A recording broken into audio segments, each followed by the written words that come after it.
Wow. I cannot believe that Rick is dead. I'm just fucking with you guys. My name is Nathan, or ELEMENTofFROST. Welcome back to another episode review. Bringing it back here on my channel, you know. I've been obviously doing this in Season 3 and Season 4, and this is Season 5 episode reviews. Obviously, this one is doing it on Season 5, Episode 1, the premiere episode that just premiered last night, obviously. Season 5, Episode 1, No Sanctuary. Alright guys, before we get started, I just want to let everybody know that my reviews do contain spoilers, so for those of you that have not watched the episode yet, definitely make sure you go back, obviously watch the episode, and then come back here and see my opinions, and just, we'll have a talk about it, you know what I mean? Because after last night, man, whew, that was a good episode. I don't even know what to say other than that, because the episode was just, it was so out of the way, if you guys know what I mean. Like, we haven't seen anything like that before in The Walking Dead, other than, like, you know, when they face the governor and stuff like that. You know, we've seen shooting, we've seen war like that before. We've seen a little bit of that in this episode, but this episode was dark, guys, if you know what I mean. I'm talking like the Grove dark. I don't know about that dark, actually. The Grove was pretty fucking dark. But anywho, it was pretty dark, and we're gonna get right into it. So, to start the episode off, we kind of have like a flashback to how Terminus was kind of like. And we get this idea that Terminus was not always like this, you know what I mean? It wasn't always bad. So basically, when the episode starts off, it comes to a black screen and it says then. So basically, in this scene, the people in Terminus, you know, Gareth, everything like that, they're inside a darkened train car. You know, they're basically like Rick in the group right now, but it's them, obviously. So this was then. This is not, you know, current day. This is not current time or anything like that. This was, you know, way back when. It's a flashback, basically. So inside a darkened train car, a small group of people are rocking back and forth, shaking, or simply trying to block out the screams of a woman being tortured and assaulted nearby. Somebody says to Gareth that we should never have put up the signs. So this leads us kind of to believe that, you know, those signs at one point were actually real. And that's what I started to get from this. And that kind of, you know, we kind of add to it later in the episode. Obviously, I'll get to that as well. So anyways, we should have never put up the signs. Gareth basically says, you know, we were trying to do something good. We were being human beings. And then the man asks, what are we now, Gareth? And anyways, whatever. That's basically the opening scene. Okay, so basically we lead to believe that this Terminus was a sanctuary at one point. You know, they weren't actually bringing people in and eating them from the start. You know, this is something they developed over time. So those signs were actually real at one point. So now, into the next scene, which comes to a black screen again that says now. So obviously this is current time. You know, this is Rick, Glenn, Maggie, Sasha, Terry, Michonne, Daryl, Bob, Abraham, Rosita, and Eugene. Wow, that was a lot of names. All inside the train car at Terminus. Alright, so basically, it's just really a short time after, you know, the reunion in Season 4. They're basically using everything that they possibly can inside of the train car to make weapons for themselves. For example, they're like Glenn, for example, is making like a claw made out of his remains from his belt for like that's what Glenn's making.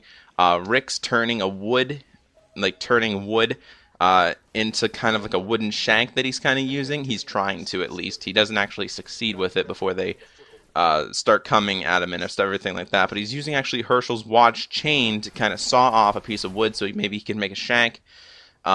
Basically, I'd like to think of it as kind of prison weapons that they're making, in all honesty, because they were really, you know, they were really creative with what basically they were doing. So, they all share their updates, blah, blah, blah, blah. Daryl tells Maggie that he ran after a car with a white cross painted on it after Beth. Maggie asks, but she is alive, and Daryl says, yes, she is alive. Basically just lets Maggie know that obviously her sister is alive, so that's probably, you know, that's probably good for Maggie. That's probably something she would want to know. Anyways, they're making weapons. Rosita actually makes a weapon out of her earrings. She bent them straight, made sort of like a claw type thing. It was pretty cool. Abraham, he put on a wooden shank, kind of strapped it to his gloves. So now he kind of has, like, obviously his glove and, you know, a shank on the end of it so he can just stab them. Anyways, there's 4 people heading towards him. Alright, so Rick gives one final reminder to the gang. You know what to do. Go for their eyes first, then their throats. So basically, outside of the car, they're like back up against the wall and, you know, don't do anything because we're going to come in. But what they don't expect is for them to throw tear gas into the car from above. That's right, guys. You know, Rick and the group, they were all ready. You know, they had their weapons ready, everything, to start going for their eyes, and then, you know, obviously go for the throats afterwards and stuff like that. And, you know, basically, I guess the termites were kind of, you know, obviously prepared for that, so they threw in tear gas from above. Anyways, that's basically the opening scene. You know, they drag out 4 people. They drag out Rick, Daryl, Glenn, and Bob Stookie. So they drag out all 4 of those people right there. And, you know, they take them to their death chamber? I don't really know what to call it. It was some sort of a building. And, hold on one second, guys. Alright, sorry about that. My dog was barking. I don't know if you guys heard it or not, but I just decided to pause the video. Alright, so, anyways, they took them, they grabbed Rick, Glenn, Bob, and Daryl. They dragged them basically to a trough, you know? It's obviously one of those horse troughs that obviously horses feed out of and stuff like that, but this one is, believe me, not what that's for. This is where it gets really dark, you know what I mean? This was like in the first 4 minutes of the episode, and this is where it starts to really take off and really show a lack of humanity in the show. Like, if you guys thought you've seen a lack of humanity in the show before, like, you know, the governor and, you know, stuff like that, you have no fucking idea. So definitely, like I said, if you have not watched the episode, I'm going to spoil the shit out of it, so here we go. Basically, they drag them to a trough, and the bin reads, burn, feed, and wash. Okay? This is never a good sign. Alright, so 3 other men from different cars are brought too, including a familiar face. So in total, about 4. And this familiar face actually turns out to be the guy from Season 4, Episode 4. If you remember the episode where Rick and Carol actually went on a run to help Herschel kind of gather supplies while Daryl and all the other group kind of went to that veterinary college. You know, Rick and Carol went on their own separate run to kind of this community, and they ran into 2 people there as well. It was kind of like a hippie couple, if you will. And anyways, their mission was basically to sort of, you know, go off on their own, explore, gather up some supplies, everything like that, and meet back at the house. Well, that's just to say they didn't actually meet back at the house. Rick and Carol actually found the girl. She was dead. She was being eaten. And Sam, the guy, we have no idea where he went. You know, he didn't come back to the house. We just, you know, we really never heard from him again.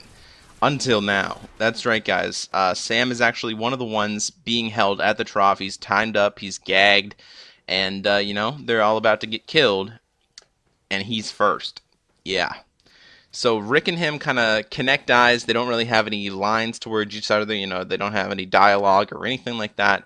And, basically, this is where it starts to get actually really gruesome. I'm actually kind of surprised that they showed this on basic cable TV. You know, this is something I wouldn't really expect from basic cable. You know, I'd expect something like this from, like, HBO or something like that. I mean, they've shown some gory shit on The Walking Dead. But this is just, like, this is gore as well. You know, there's not really much different about the amount of blood or, you know, anything like that. What it is, basically, is it's human-to-human conflict. You know what I mean? Like, there was a lack of humanity. There was nothing in it at all. And, you know, it wasn't a walker biting human or anything like that, you know. Nothing that could be rationalized. It's just human versus human, and there being like a lack of humanity. That, like, there's no struggle in it at all. Anyways, basically the gist: they're all tied up, they're all bound and gagged, and they're all on their knees with their feet tied, and their heads basically leaning over a trough. So I don't know if you guys know exactly where this is going or not, but this guy comes up behind Sam. hits him over the head with a bat, and the guy next to him basically comes up behind Sam, grabs his head up, slits his throat, and lets him bleed into the trough. It was, like I said, I don't know how they got that to go up on basic cable TV. Honestly, I I don't know. It was kind of impressive that they actually got that to go up, but nonetheless, kind of badass. You know what I mean? Like, I wasn't really expecting it. I was in shock and awe, basically, and you guys would have been too. Anyway, they move on to the next guy, which basically is a random character from another train car. They hit him over the head, slit his throat, let him bleed in. Then they hit the next guy over the head, slit his throat, let him bleed in the trough. Hit the next guy over the head, slit his throat, let him bleed in the trough. And they were about to do it to Glenn when Gareth walks in and basically asks them, what's your shot count? You know what I mean? Basically, when they were trying to get Glenn and Daryl and everything like that, or not really Glenn, but Daryl, Rick, Coral, and Michonne. I don't know why I struggled to remember the name. But anyways, while they were trying to get that to happen, you know, obviously they were wasting shots and everything like that, and basically they want to pick up all of their shells so they can pretty much reload them. That's what I kind of got from them. You know what I mean? They want to collect their shells, you know, bring them back, you know, have them like be reloaded, obviously, because you know it's not really a, you know, it's not really a thing to have that much ammo. So you must have obviously somebody making ammunition and everything, and in order for that to happen, obviously you need shells, you need stuff like that. I mean, casting bullets, you know, that's pretty easy, but making the shell, you know, getting the right amount of everything inside the shell, you know, it would be a little tough. You know what I mean? Bullets, really, they just have to be one solid piece. And the shell, well, that obviously has to be hollowed out. So that must be a little bit harder to make. But nonetheless, here we go. That's what that happens. Basically, they get to Glenn, and then Gareth decides to kind of pause him, you know? Kind of pause him just for a second. Basically saying, so there's 4 from D, 4 from A. Obviously, Rick and the group being from the A train. And, you know, Gareth basically heads over to Bob. Bob's like, hey, let me talk to you for a second. And this is what we seen in the trailer, you know, saying, don't do this. We can fix this. We have a man who knows how to stop this. He has a cure. We just have to get him Washington. You just have to take the chance. Gareth replies, basically brushing his suggestions off. You know, he says that, you know, we can put the world back to how it was. And Gareth says, can't go back, Bob. And then he puts, basically the gag over him again, and then he stops to Rick and asks him a little bit of a question, which I thought this part was really badass, and just the confidence in Rick above and beyond normal, if you guys know what I mean. Like, Rick in everything he has done in the past, you know, everything that he has been, including Farmer Rick, including Noob Rick, as I like to call him, back in Season 1, pretty much the first episode, when he didn't really know what to do with the zombies or anything like that. Basically, in this season, he's accepted his leadership, like, more than ever before, I guess is what I could say. He has so much confidence in that his group is not going to die. You know what I mean? It's just not going to happen. He's been through so much that he can say that with really big confidence. You know what I mean? Back in Season 1, you know, he's been through tons of shit with... obviously Atlanta getting off the roof, the assault on the camp in Season 1, obviously Dr. Jenner's lab when the big explosion happened, everything like that. No matter how it was always kind of danger to them and their group, and they always seemed to make it through it. So that's why I think, you know, that's why he's gotten so much confidence in himself as a leader now in Season 5. So Season 2, for example, they were at the farm got overrun, there was Shane, you know, he survived that too. He did what needed to be done. Season 3, there was the whole battle with the governor. You know, he pushed off the governor so far that he didn't come back for about 8 months. And when he did come back, well, he slaughtered him again. And then after that, obviously, there was Joe in the group that, you know, he basically bit out Joe's throat and just absolutely gave no fucks whatsoever. Bit out his throat and continued to stab this guy over and over and over and over and over and over and over again. And just kind of continue with it, you know what I mean? He has so much confidence built up in himself and his group that he believes that he cannot die. And, well, it's going to be pretty fucking hard for them to kill him. So basically he asks Rick, you know, we seen you go back into the woods with a bag and come out with 9.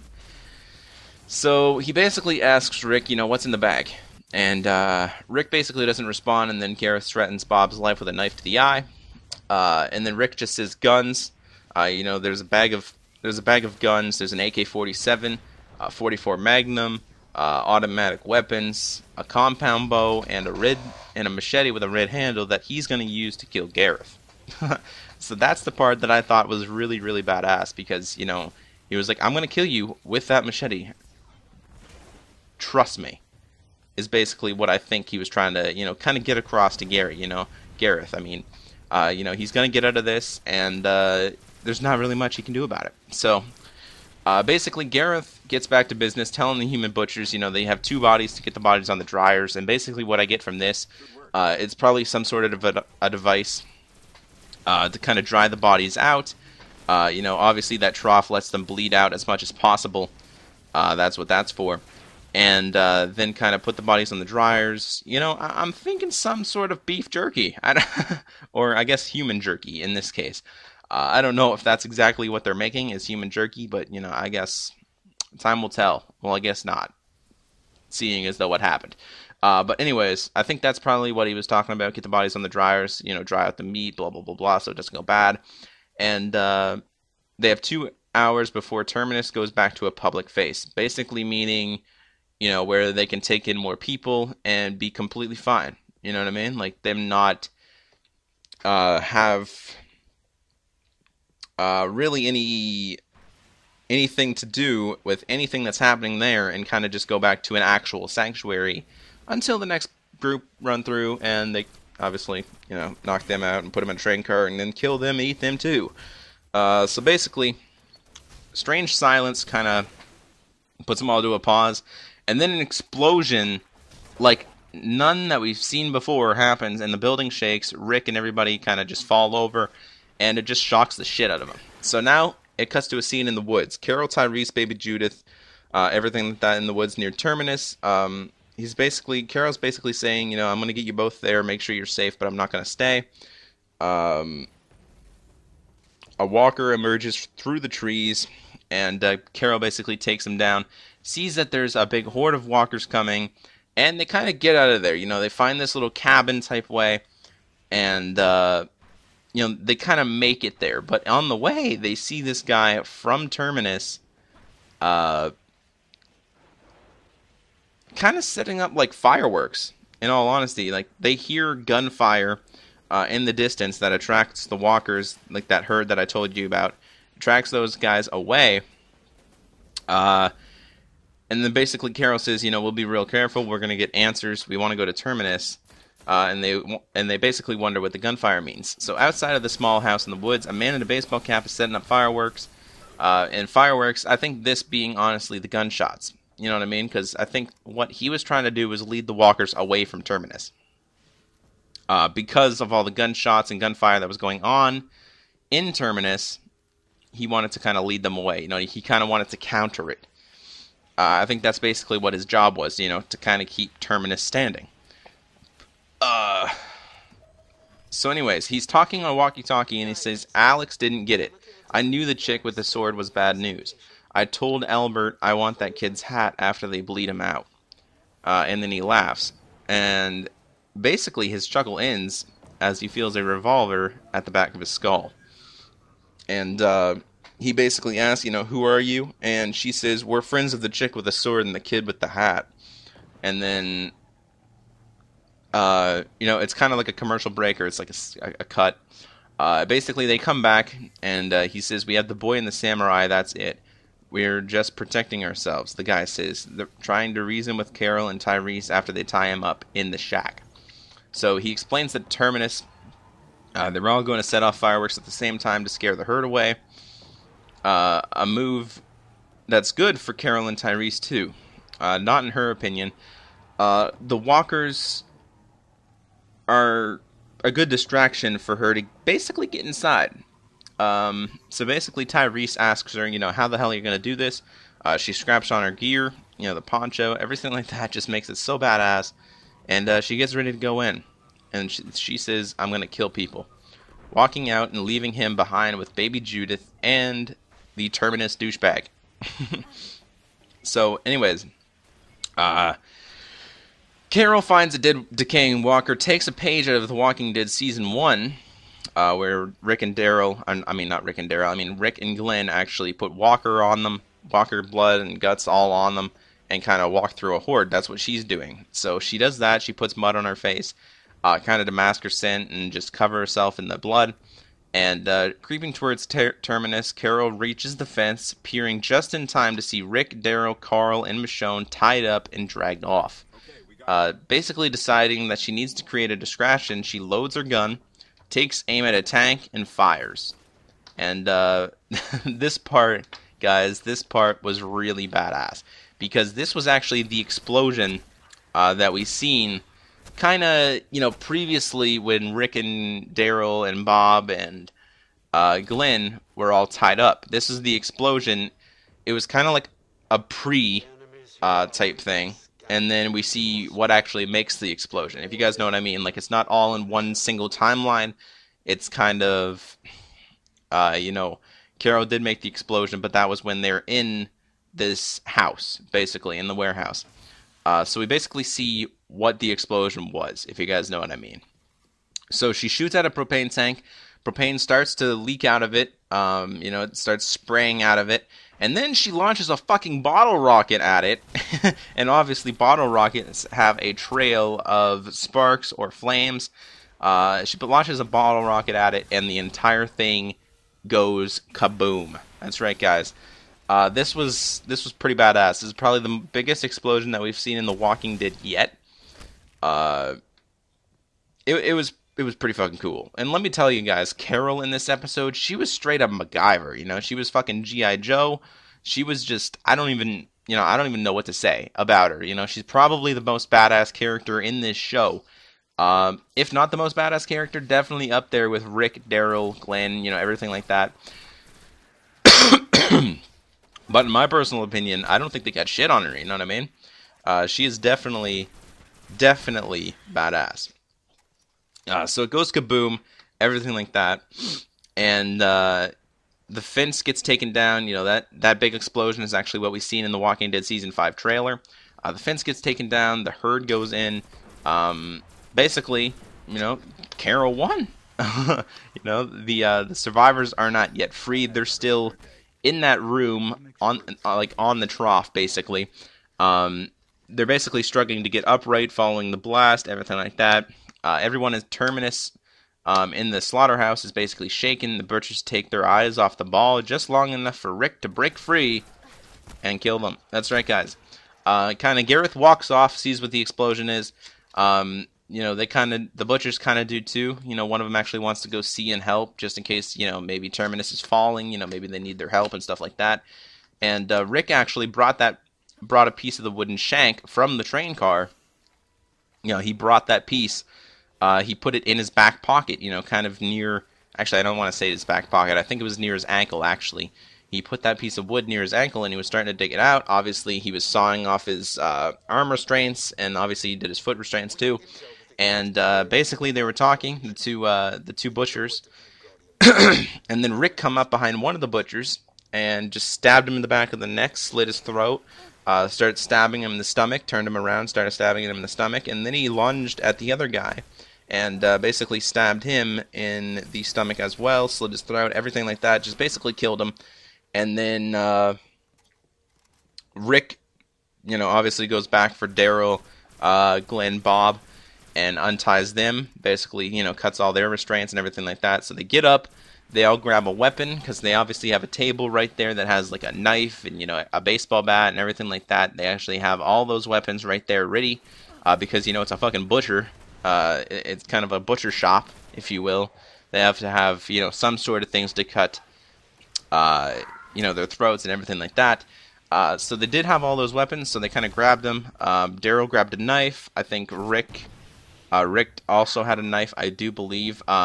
Glenn grabbed his bat, and then I don't really remember what Bob got. I don't know. I'm not exactly sure what he got. But anyways, basically, they're at the point now where they kind of walk into the smoker room. You know what I mean? Like, this is the room where they tie up the bodies. You know, they let the they let the blood drip from them, everything like that. You know, there's a torso on like a hook, and just it's all really like sadistic.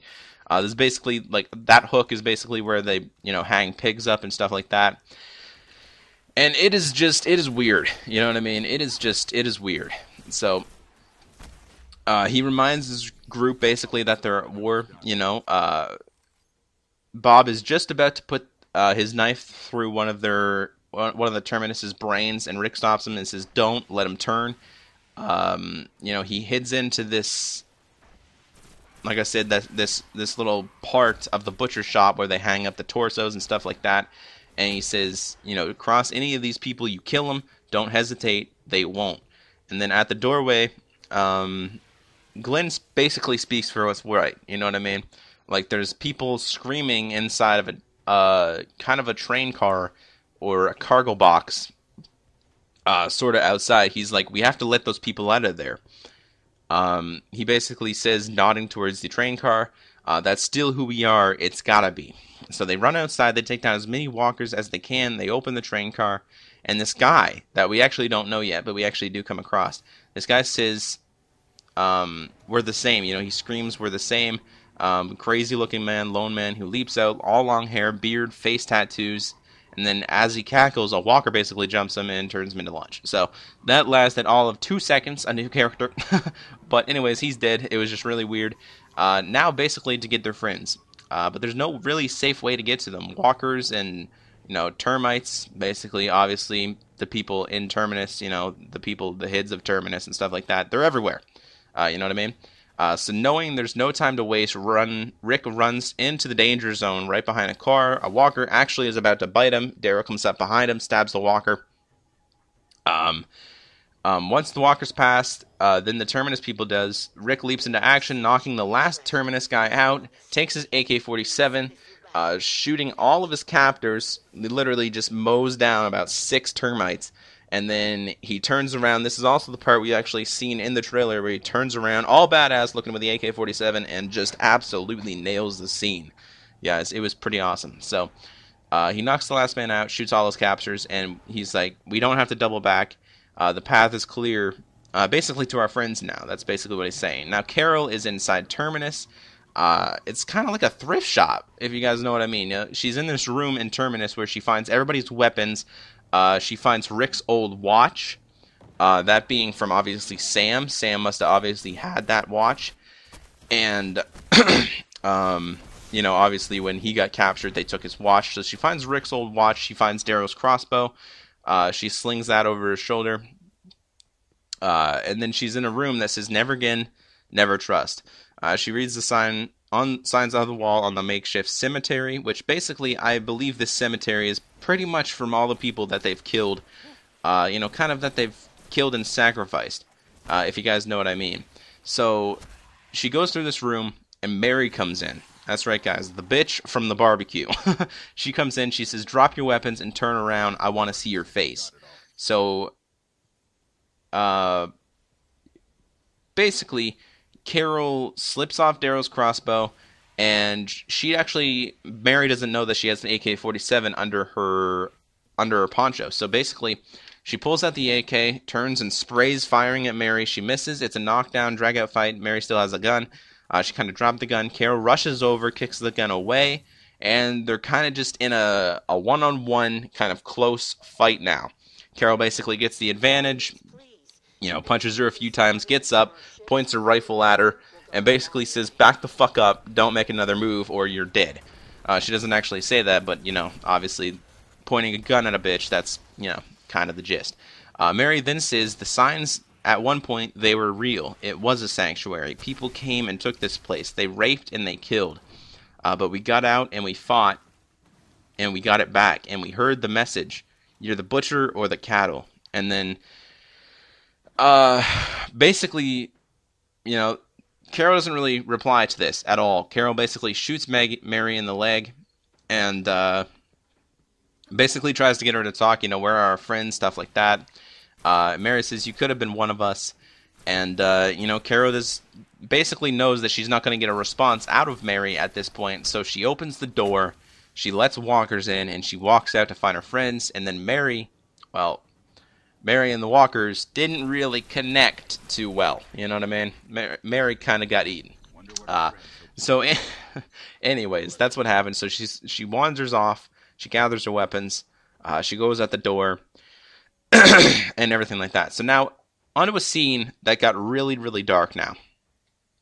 Tyrese, Baby Judith, and the Termite in the shack outside of Terminus. Walkers distract Tyrese long enough for the Terminus guy, the Termite, to jump up and grab Judith's head. Yeah, this is where it started to get really dark. So basically, walkers were outside. Tyrese was kind of distracted because the walkers, they seemed like they were a threat for a little bit. Basically, the Termite gets up. He's still tied up, but he grabs Judith's head. Tyrese turns around, basically says, let her go. And, he was threatening to kill the baby, kill Judith with his own bare hands. Guys, with his own bare hands. Like, there's one thing to threaten with, like, a gun or, something like that, but this is just where it got really dark, because he had his hands around her head. He was basically saying, all it takes is one twist, don't make me do this. He orders Tyrese outside or he'll kill the baby. Tyrese gets outside. The man gets on the walkie-talkie. He basically tries to raise Cynthia. Tyrese is outside with all those walkers. We hear shouting and the sounds of like Tyrese fighting for his life, everything like that. The silence breaks. There's complete silence.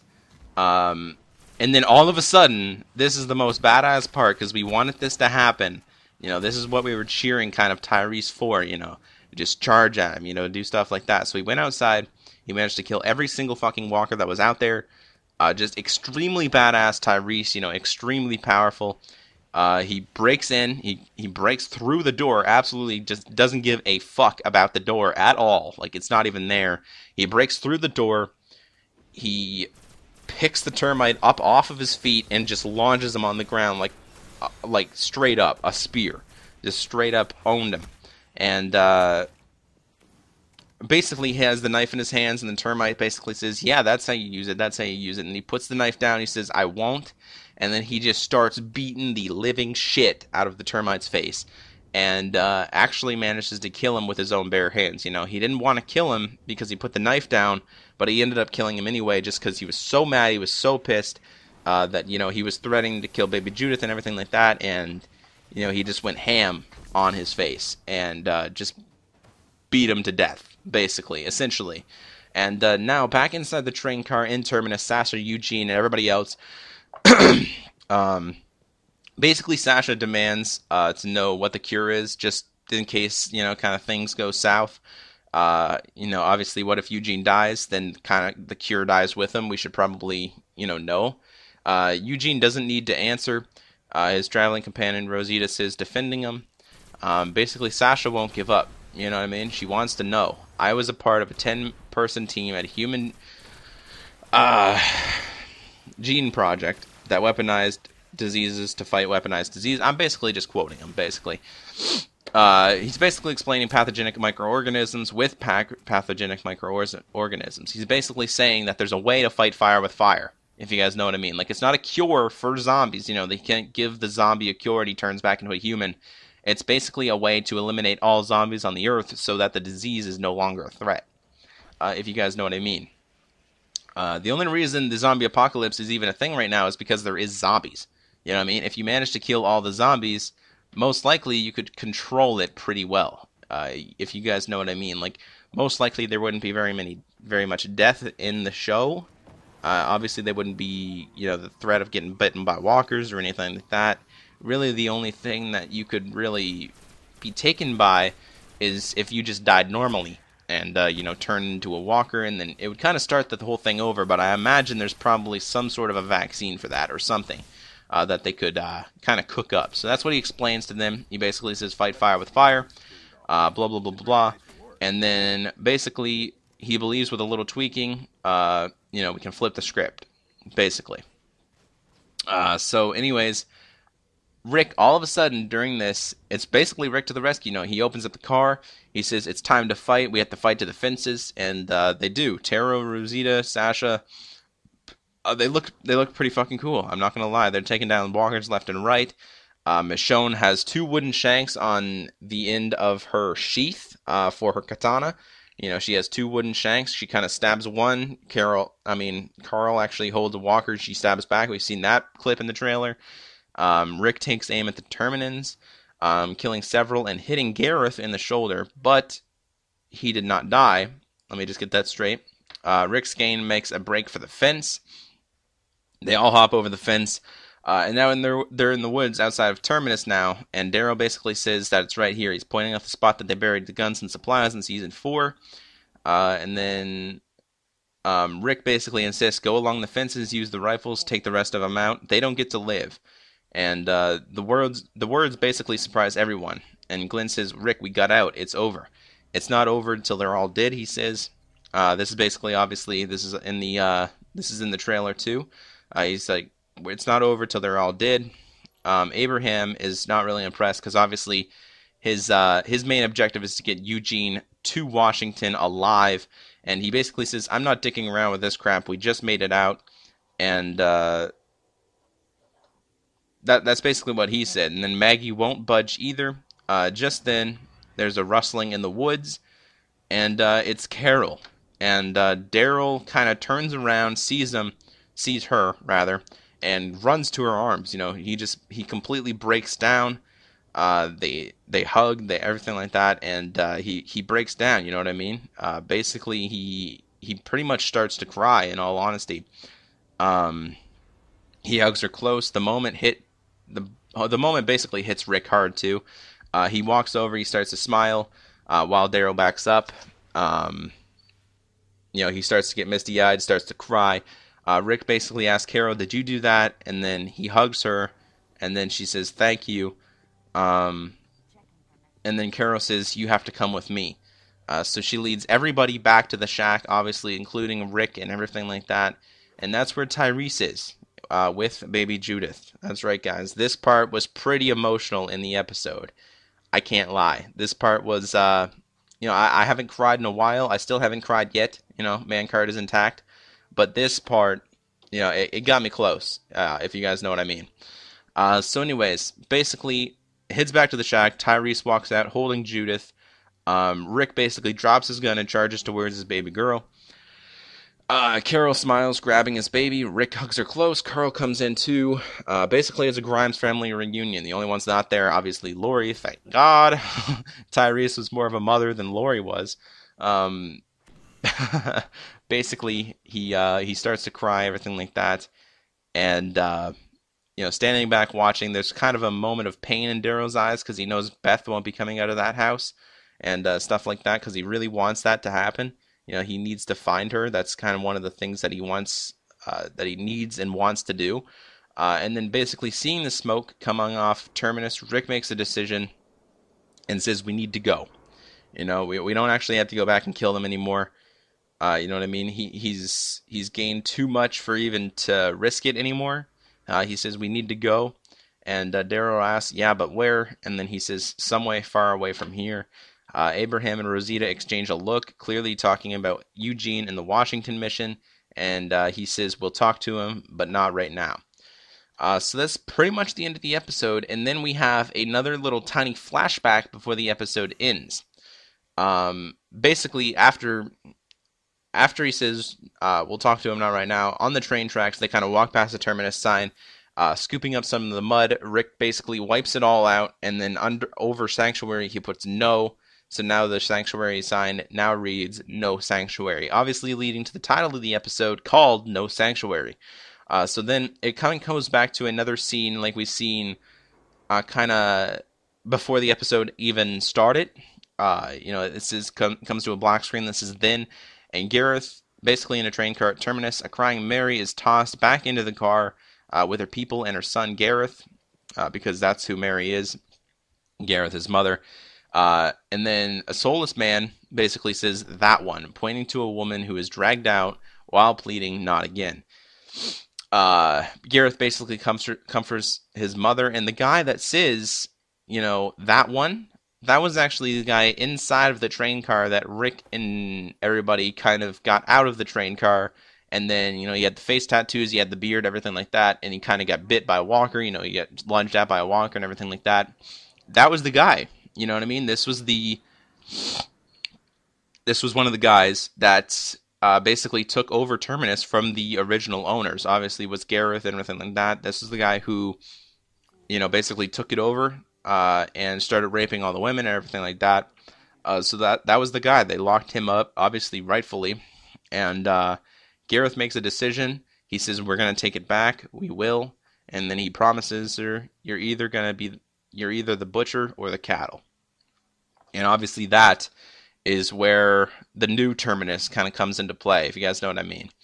So anyways, it comes back to another now after the credits. It kind of shows us a sneak peek, sort of like a promo for next week's episode. I'm not going to get into that until the predictions for the episode coming this Thursday. But anyways, it comes back to another fade to black screen. It says now. And there's a guy kind of familiarly dressed to what we've seen before in The Walking Dead Season 3. This guy kind of walks up to the sign, the exact same sign that Rick put no sanctuary on. He walks up to this sign. He has the mask on. He has everything like that. He takes off the mask. He turns around. And guys, it's Morgan. That's right, guys. Morgan is back. And I think it's going to be full-time, baby. I think it's going to be full-time Morgan back, Season 5, Lenny James. One of the perks, basically, of AMC canceling Low Winter Sun. Lenny James, Morgan, is back in The Walking Dead Season 5, and I cannot wait. He's on the path towards where Rick and everybody like that was kind of walking towards and everything like that. He's on that path. We can obviously assume that he was heading to Terminus. And then obviously you've seen that sign that Rick put, no sanctuary. So yeah, he's definitely on the way. I don't obviously think that, he knows Rick and everybody's out there like that. But nonetheless, I do think it's going to happen. They definitely will meet up. I can almost guarantee you. So that's pretty much it for this week's episode of episode reviews for The Walking Dead Season 5. This one has been The Walking Dead Season 5, Episode 1, No Sanctuary. This was the Season 5 premiere episode. Hopefully you guys did enjoy. If you did, feel free to hit the video with a like. Share it with friends. Tell me in the comment section below anything else you want to see from me regarding The Walking Dead Season 5. I can do various prediction videos. I can do various topic reviews, everything like that we've seen online and everything like that. But nonetheless, I will talk to you guys on my prediction video coming this Thursday, which is going to be October 16th, 2 days from now. Actually, 3. So 3 days from now, I'll be doing my predictions on Season 5, Episode 2, Strangers. That's right, guys. The episode is entitled Strangers, so definitely look forward to that this Thursday. Tune back into the channel. Subscribe if you guys haven't already, and I will talk to you guys in the next video. Alright, guys. Bye.